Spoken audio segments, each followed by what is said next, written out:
My,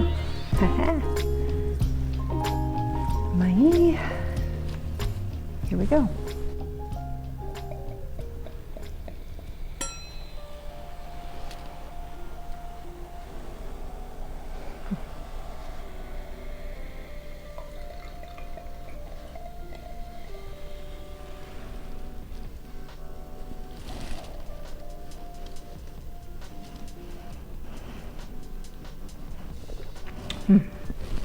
Spectacular.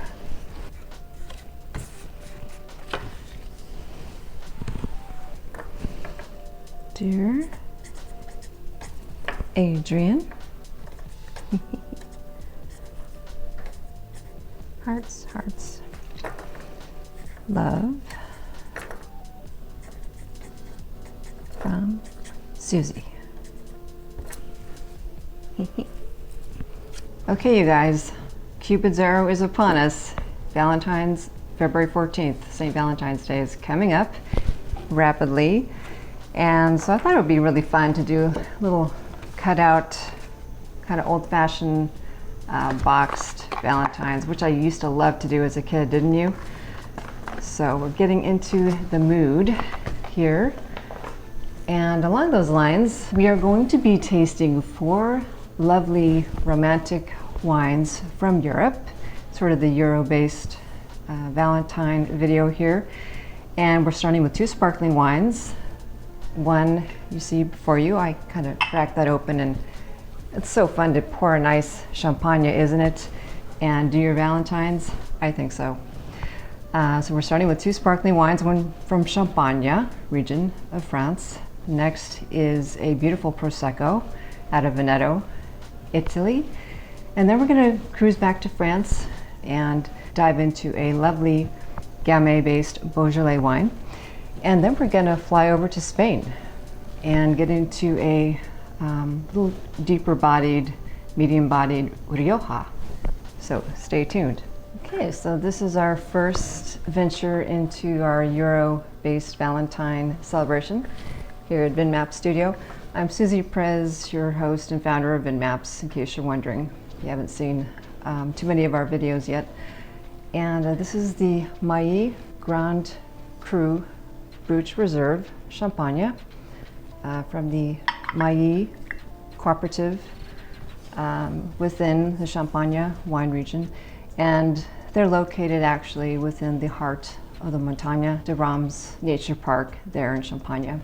And they were founded in 1929, so they've been around quite a long time. One of the oldest cooperatives out of Champagne. I'm going to try to say Champagne as much as I can, rather than butcher it by saying champagne. This is 12% ABV, and this is perfect as an aperitif or with meals throughout a meal, with appetizers or throughout an entire brunch, and definitely perfect for a celebration or to sip with your sweetheart on Valentine's. A couple other things I just wanted to mention. Yeah, so all of the vineyards from this producer are planted within Grand Cru level vineyards. So all of the grapes that they use, all of the fruit that goes into this, and their other, I believe they have 10 other wines that they in fact produce. All of it is Grand Cru. So that's pretty cool. Let's see what else I wanted to say here. The Brut Reserve draws from base wines from over 600 plots, combined with some 30 to 40% of tank and oak aged reserve wines from 10 different vintages. So non-vintage Champagne here, and they do have vintage offerings on their website.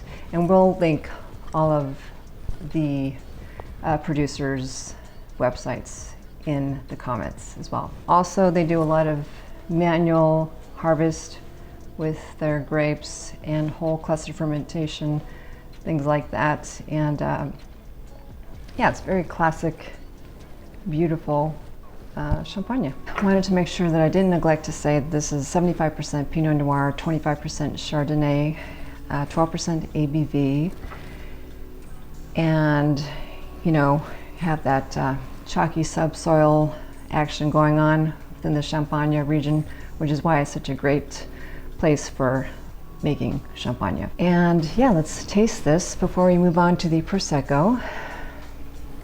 Again, the fine persistent bubbles, the golden color, iridescent almost, pale yellow, gold, all combined to make it just such a beautiful, romantic, celebratory beverage. Okay. Getting florals and some fruit, definitely.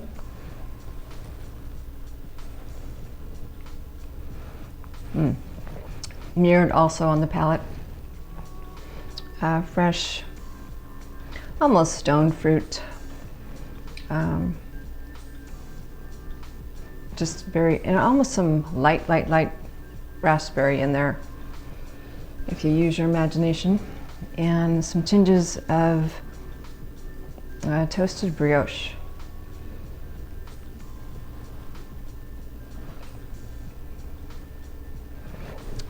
Nothing like a true champagne to celebrate Valentine's. Okay, so now we will move on to our Prosecco from Veneto.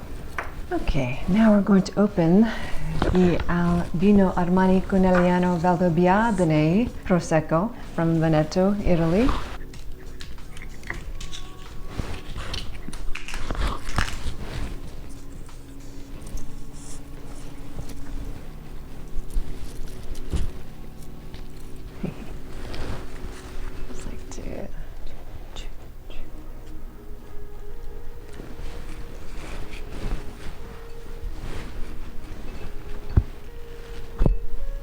I'm very conservative in my Prosecco openings.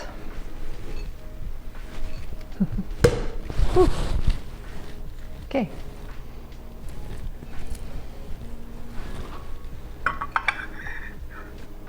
Let's pour.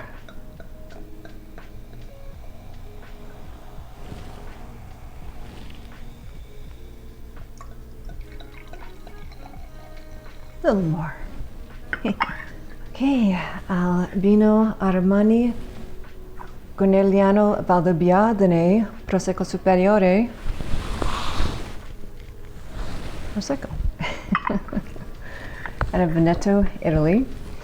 Situated, so this is DOCG status, and this wine harkens from an area, the hills of Conegliano and Valdobbiadene, halfway between the Dolomiti, the Dolomite Mountains, and Venice, of course. And I'm going to assume this is composed of 85% at least of the Glera grape. Beautiful color. You'll notice that it's not as golden of an appearance as the Champagne. Not as complex, but still lovely. 11% ABV on this one, and extra dry sparkling. So there's a little residual sugar. And this is historically represents one of the most important areas within the Veneto for superior Prosecco. And you'll notice, yeah, it's not quite as complex as the Champagne, but wouldn't expect it to be. It's not made in exactly the same way. And we do have a Prosecco video in our video collection that you can check out.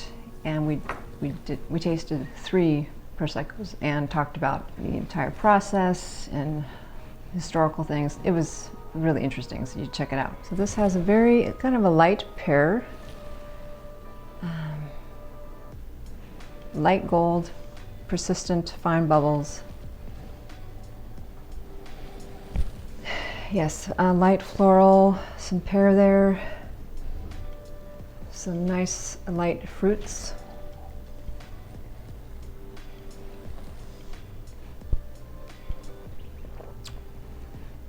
Yeah, not as complex as the Champagne. It's still lovely. Perfect for romantic Valentine evening or brunch. Yeah, what else did I want to say about this? Oh, the Armani family and have been doing viticulture in this region for supposedly 400 years. So that's pretty impressive. And this is just very fresh, creamy, kind of delicate tones to it.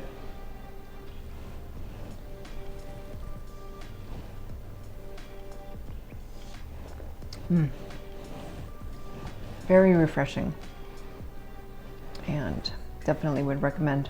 Okay, and next we are on to our third wine, which is a red out of Beaujolais. Okay, on to Beaujolais, France. Les Fleuries, Cuvée, Hugo, Domaine, Pardon. Excited to get into this one. Always love a good Fleurie.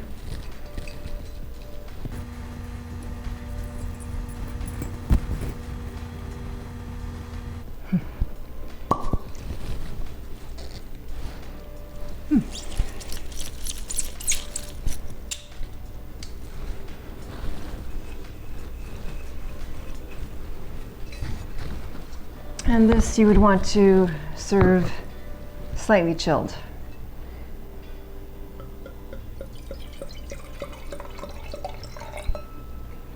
Wow.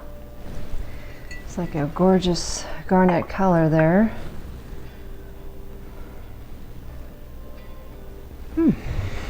Exciting. Okay, so this is Fleurie Domaine Pardon. 13% ABV, and you want to serve this between 14 and 15 degrees C centigrade. And the vineyard of the Domaine Pardon represents 7 hectares on the Cru Fleurie, located on the heights of the appellation. So let's get into this. This is definitely not, we're not talking Beaujolais Nouveau here at all. Totally different animal here, very high quality. And this can age 3 to 4 years.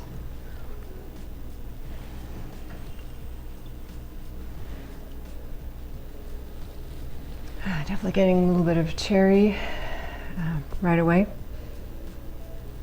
Some floral notes. And some legs there. Whew. Okay, let's show you the color. Beautiful garnet color there. Intensity, medium intensity. I can still see a little bit of the stem. And definitely the Beaujolais, the Fleurie AOC terroir coming through.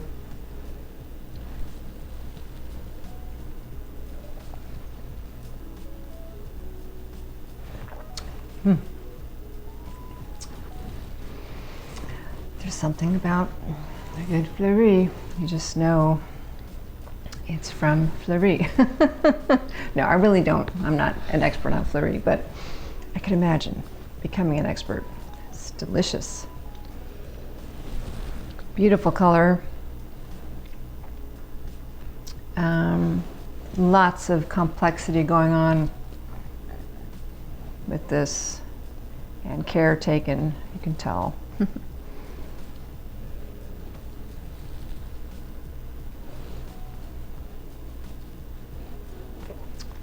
And they, oh yes, sorry, I'm getting a little sidetracked here.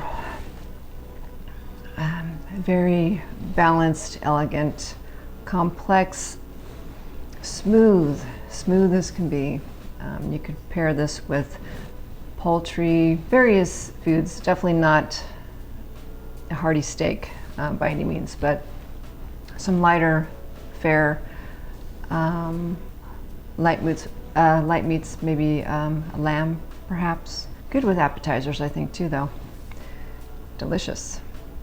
And with the slight chill, perfect for a summer evening picnic on the patio out back. Summer coming up in a few months, that is.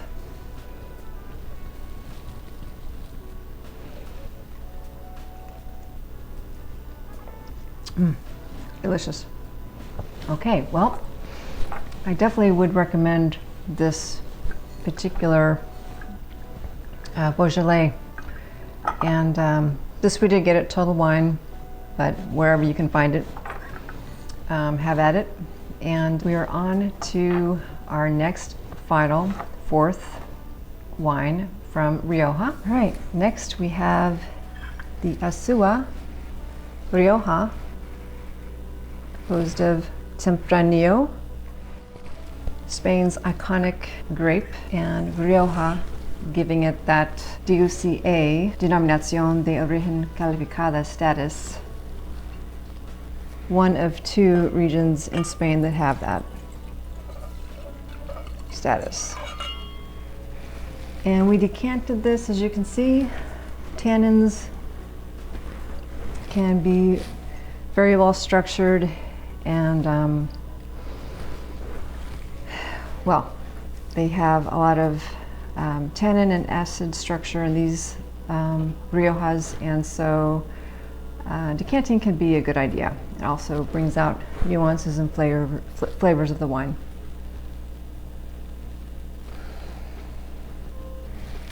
And the Asua is from CVNE, which is the Compañía Vinícola del Norte de España, and is a family winery which was founded in 1879 in Haro, La Rioja, España, Spain. So right off the bat, gorgeous color here. Very medium to full-bodied, I would say, the color.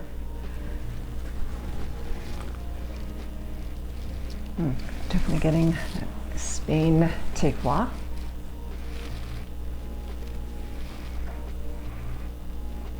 Beautiful medium garnet color.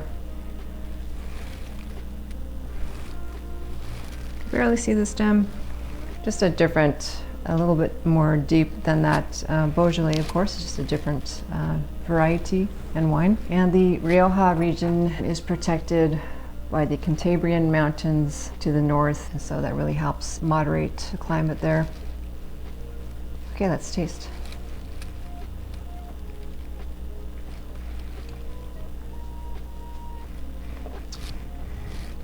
Ooh, yeah, tannins. Hello.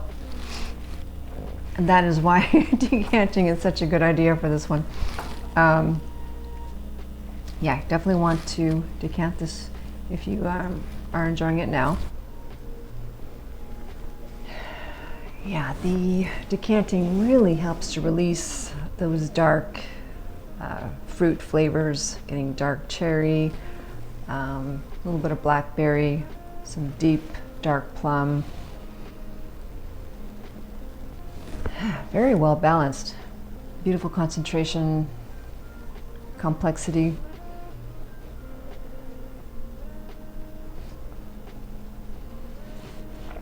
Isn't that the color of Valentine's Day right there? Very nice. Well, I think all of our 4 candidates this evening have been very perfect for a romantic evening or brunch, what have you. Check out our blog on our website, vinmaps.com, where we do feature romantic European destinations and wine destinations, that is, sort of mirroring what we're doing here. We do mention the Beaujolais in that blog. If you have enjoyed this video, please give us a like and subscribe. Would love to have your company in the next video. So with that, thank you so much for joining us today. Hope you've enjoyed this, and happy Valentine's, everyone. Salud. Cheers.